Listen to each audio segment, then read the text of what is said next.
What's going on, everybody? I'm Kevin from Cigar Prob. And it is another Tech Tip Sunday, and it's another Sunday I've got to work. But that's what you do when you're the senior lead tech, when you're shorthanded, I guess. We've talked in the past about the Mr. Ever since you worked on my car, I've been getting this noise or my tire went flat. I think I told this story years ago. I was reading like a Motor Age or one of the I read all the trade journals, and reading one, and it was stories of ever since you that turned out to be true. One of them I always remember, working on a car doing something. Customer had a vibration ever since.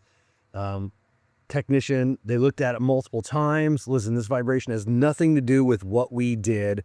That's it. What else we can do? Another technician takes a look at it one more time and finds a bolt wedged in the motor mount. And it was just enough to be causing a vibration. The mount couldn't flex as much as it could. There was this bolt wedged in there. The technician that worked on the vehicle, oh yeah, I did drop a bolt. I never could find it. So I just put another one in, which we all do. Sometimes we lose bolts, but we have tons of them laying around. And that turned out to be an ever since you that actually was the technician's fault. Well, I had one the other day, and I'm not afraid to admit it when it is my fault. So it was a 12+ hour day. It was late. I came into the shop before the sun came up, and I was already, the sun had already gone down, and I was still working and getting ready to button up the shop. And an emergency oil change came in. Guy was heading out of town, had to have his oil change.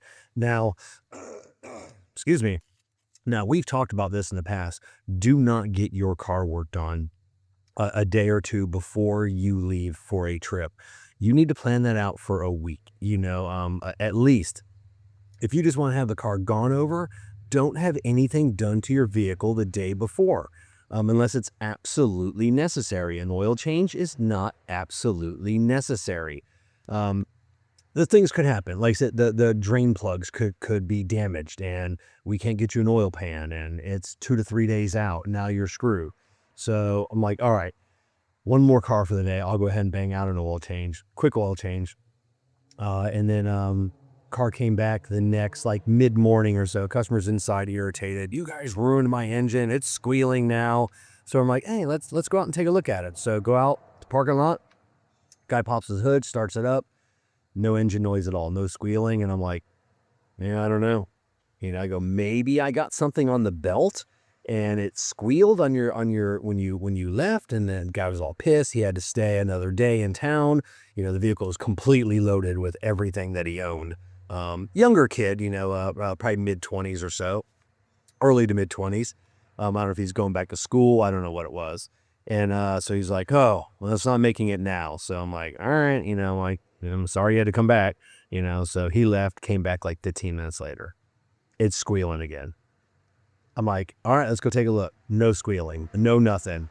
So my other technician, Eric, he's looking at it with me, and we're like, man, we don't hear anything.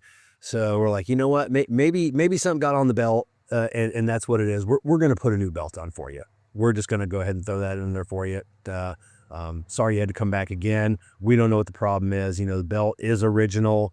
Maybe something's happening with the belt. So we threw a new belt on there, started it up, and we still no noise. Still we haven't heard anything. So he thanks us. He's on his way. Comes back 15 minutes later. Now I'm working on something else, and I hear this god awful screech coming from the parking lot. And I turn around, and my boy Eric's out there, and the hood open, and it's making noise. I'm like, all right, we got this.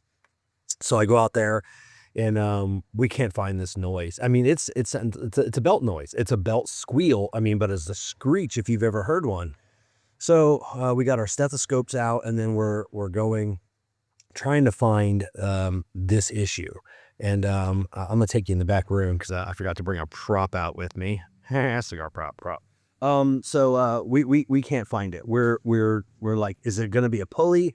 Are we gonna have to put a tensioner on there? I don't know. So we're just trying to go backwards and trying to think, I'm like, it was just an oil change. So we're doing some Googling, BMW, noise after oil change, screech. We saw a video and guy was saying a cheap oil filter can collapse and actually make noise. Well, I know that doesn't make any sense at all, but it is a BMW. So, let's take the oil filter off, see if it collapsed. We use really good Pennzoil oil filters. So go take the cap off, pull the oil filter out. Looks good. I'm like, all right, maybe let's just throw another one on there. So he goes, grabs another one and puts it in the cap, and he goes, well, this doesn't fit in the cap very well.